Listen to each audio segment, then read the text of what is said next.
Hello friends, welcome back to our Team AutoTrend channel. This is your Viprajesh, your narrator. You may have already seen multiple reviews of the brand new Kia Sonet Facelift on multiple channels. Yes, we are also going to do all variants reviews of the brand new Kia Sonet Facelift. For that, we have all variants present over here. We have the top level GT X and we also have the base level HTK K Plus variants. And yes, to begin the reviews, we are starting with the HTK variant over here. Well, we technically don't have the HTE variant present today, which means we have to bring that base variants review on a later date. But this is the HTK variant, which can also be claimed as the best value for money entry-level variant of the Kia Sonet compact SUV. So to begin with, this is the second level variant of the Kia Sonet, which means there is only the base level HTE underneath this, and this car is not available with the 1 litre 3-cylinder turbocharged TGDI petrol engine.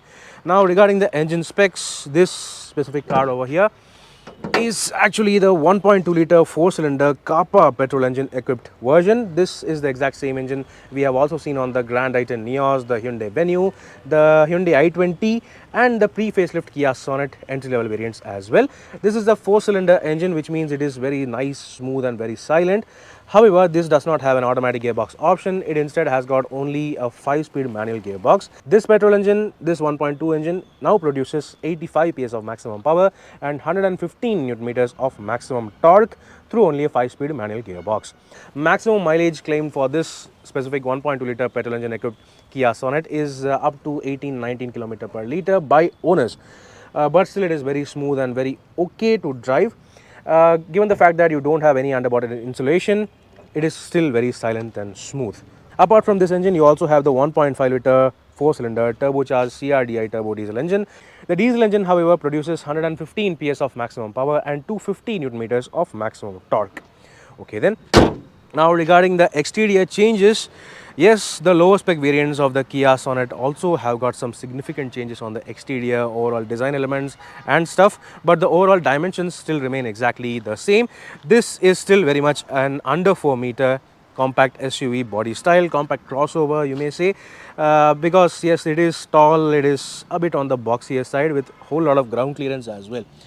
Now the major highlight of the lower spec variants is that you now get 16-inch steel wheels with stylized wheel covers available from the HTK variant onwards, whereas only the HTE base variant gets 15-inch wheels. Now regarding the front fascia, this front face itself is now more aggressive than before. You get a more edgier front grille. You get aluminium inserts on the HTK Plus variant onwards. However, this being the entry-level variant, the HTK, you get only aluminium-like finish and no glossy black finish on the grille as well. That said, this Tusk-inspired design, the Tusker-inspired design of the headlamps are carried forward to the low spec variants as well. However, you don't get LED DRLs on the HTK variant, which means you get this chrome highlights inside the headlamps. That said, the lower variants get only halogen headlamps. You also get halogen turn indicators, and this is not actually a fog lamp. This actually lower down is a parking lamp. Usually parking lamps are integrated into the headlamp on almost every car I have seen, but on the Kia Sonet lower spec variants, you get parking lamps located in the place of the front fog lamps, which means the lower spec variants, the HT, K and E variants of the Kia Sonet no longer get front fog lamps. Yeah, that is okay. That said, you have front parking sensors now, which is a welcome addition for people who majorly drive in city conditions, in tight parking spaces and city traffic. This is going to be a big boon. Then, as I already said, you have 16-inch steel wheels right from the HTK variant itself, and along with that you have body colored ORVMs and body colored door handles. That said, the turn indicators on the HTK and E variants are located on the front fenders instead of the ORVMs. Only the HTK Plus variant onwards you have ORVM mounted LED turn indicators. Roof rails are also available from the HTK variant onwards, whereas no electric sunroof. Electric sunroof is available only from the HTK Plus 1 litre IMT variant onwards. However, shark fin antenna is available from the HTK variant itself. Then the overall window shape, the overall greenhouse, the glass design, everything remains exactly the same. You don't get rear windshield wiper or defogger on the lower spec HTE and K variants. Only the HTK Plus variant onwards you have the rear windshield defogger, still no rear wiper. Then the rear design has also got a major revamp over here. You have the connected LED tail lamp trend running across all cars. Yeah, But on the lower spec variants of the Kia Sonet, you get only halogen tail lamps. These are actually halogen units, but they are made to look like LEDs.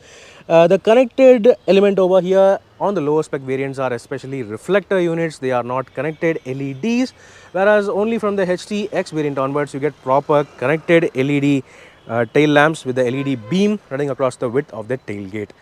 That said, still you have the reverse parking camera from the HTK variant itself, along with two reverse parking sensors. The reverse light is actually now located low down at the bottom over here under the rear bumper. I don't know how good is it in terms of visibility, but it is there. Still, it is okay. It is fine, I guess. Then, alright, those are the exterior highlights. Let's now get inside the cabin. Opening the driver door. Yes, the overall black theme is exactly the same as before on the lower spec variants, at least. That said, the remote central locking, the flip key design has changed. You get the side buttons on the remote key now, on the flip key, similar to the Kia EV6 and the facelifted Kia Seltos. Both keys are remote flip keys, so that is a big plus point. Then, okay, yeah, good thing is that you have the same fabric upholstery, high quality fabric upholstery on the HTE and K variants.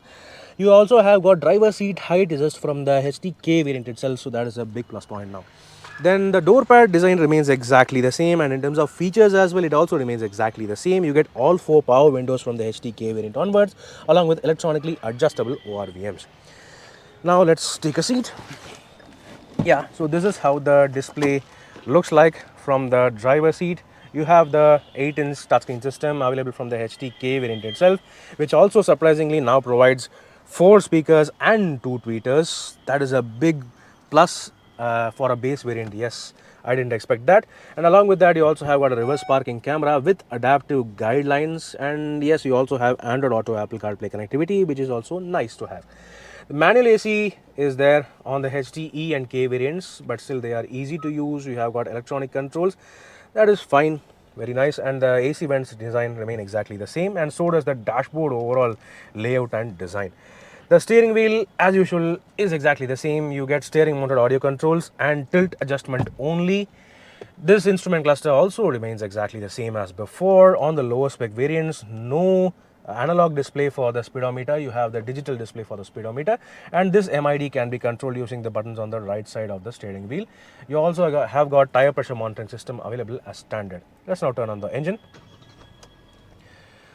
So the overall engine note, this 1.2 liter engine remains exactly the same as before in terms of performance, power and NVH as well. So yeah, soon I'll be bringing a drive review of this 1.2 Kia Sonet. Then other things, coming to the right side of the steering wheel, you have the ESP traction control turning off button, and you also have the front parking sensor turning off button, and along with that you also have the engine idle start stop turning off button as well. So quite a lot of buttons over here, but it is a good thing that even this second level variant now gets a whole lot of features available as standard. Then you have this regular storage space, the phone trays and the center console, and you have 3 types of charging for the front passengers, one 12 volt, one C-type USB and one regular USB. Then this 5-speed manual gearbox is exclusive only on the 1.2 liter non-turbo naturally aspirated 4-cylinder engine. The diesel engine gets a 6-speed manual gearbox, and if you opt for the higher spec variants, say from the HTK Plus variant onwards, you also have the option of the 1 liter 3-cylinder turbocharged petrol engine with 6-speed manual gearbox. And the center console remains exactly the same with the cup holders. There is also the center armrest available as standard across all variants with soft cushioning. Then the glove box also remains exactly the same, no cooling though. However, all doors get large 1 liter bottle holders as standard, and an umbrella holder only on the front doors. Then coming to the roof, you have the day-night adjustable IRVM, and there is the sunglass holder along with 2 individual yellow cabin lamps with a separate cabin lamp for the rear seat passengers on the roof. And yes, you have the vanity mirror for the co-driver side, so that is also a complete package. Okay, then let's now check out the rear seats. The Kia Sonet has never been the most spacious car in this compact SUV category, and I think Kia have worked out to liberate slightly more space than before compared to the pre-facelift Sonet. I think that the scooped out front seats may liberate some space, and the rear seat itself has been moved 1 centimeter back when compared to the pre-facelift version, I guess.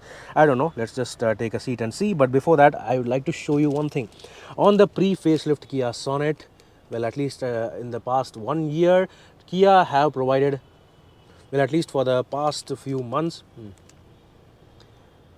you may have seen 3 individual adjustable headrests for the 3 rear seat passengers available as standard from the HTE variant itself. However, on the facelift version, as you can clearly see, those features are absent. You have got 3-point seat belts for the center passenger. However, no adjustable headrests for not even one passenger, man. Seriously, come on. Well, this is actually a downgrade when compared to the pre-facelift Kia Sonet. However, in terms of space, I feel that the space is a bit better. Probably 1 centimeter has been liberated to improve the legroom slightly, I guess, but the headroom and overall space, the footroom remains exactly the same. Still, this is not the best in terms of overall space or legroom.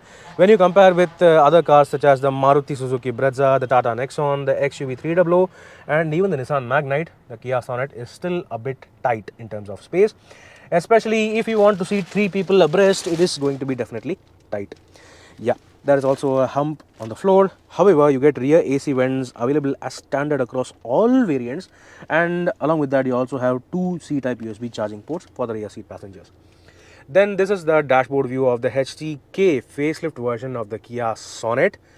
Actually does not look basic. It has got almost all features you need, including a touchscreen system and a reverse parking camera with 6 speakers. So yeah, in terms of safety features as well, Kia have really worked it out, as all variants of the Kia Sonet now provide 6 airbags as standard across all variants, along with ESP, traction control, hill hold assist, rollover mitigation, brake assist, remote central locking, reverse parking sensors. And from this HTK variant onwards, you also have got front parking sensors with reverse parking camera. So yes, a big plus to that. However, they have still skimped out on the adjustable headrests for the rear seats. Yes, I'm still pissed off about that. Yes, they have added the retractable sunshades, the sun blinds for the rear seat passengers, purely a luxury thing, whereas they have skimped on something essential such as the rear seat adjustable headrests. I don't know what they were thinking, but still that's what they have done. Okay then, so that was the rear seat space, comfort and features. Let's now check out the luggage space. Now in terms of luggage space, the Kia Sonet facelift almost provides the exact same luggage capacity as before. Previously, the Kia Sonet used to provide 393 liters of luggage space, which was segment second.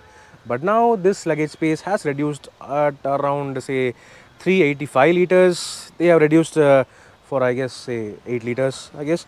So yeah, this has now got 385 liters of luggage capacity. Still, it is capacious. It is not bad at all, as you can see. This HTK variant obviously does not have a rear parcel tray, and neither does it have a boot lamp of any sort. That said, you still have the bag hook on the right side of this boot space. You don't have 60-40 split folding rear seats on any variant. That said, you can still fold the rear seat completely 100% flat. It is not entirely flat, but you can liberate a whole lot of luggage space for your large items and luggage. Under the boot floor, you have the regular standard 15-inch steel wheel, which is one size lower compared to the actual 16-inch wheels on this car. This 15-inch wheel is actually standard across all variants, which means all variants get one size smaller spare wheel, which is best used for temporary purpose only. Yeah, that is okay then. So that was all about the luggage capacity. Let's now talk about the pricing and value of this HTK variant. Yes folks, that was a detailed walk-around review of the brand new Kia Sonet Facelift's second level HTK variant. Okay, this entry level variant does not offer you the option of a turbo petrol engine or the option of an automatic transmission. However, it seems to offer you almost everything you need on an entry level compact crossover, including some unexpected luxury features such as the rear window sun blinds, rear AC vents and the touchscreen system. Moreover, it also offers you a well-rounded safety package including 6 airbags, ESP and hail hold. The most glaring omission is the absence of rear seat adjustable headrests, but still, at this price point, this Kia Sonet HTK is undeniably one among the best value for money cars in the Indian market today. Do let me know in the comment section below what do you think about this HTK variant of the Kia Sonet facelift. Meanwhile, this is Viprajesh signing off. See you on another video. Thank you for watching.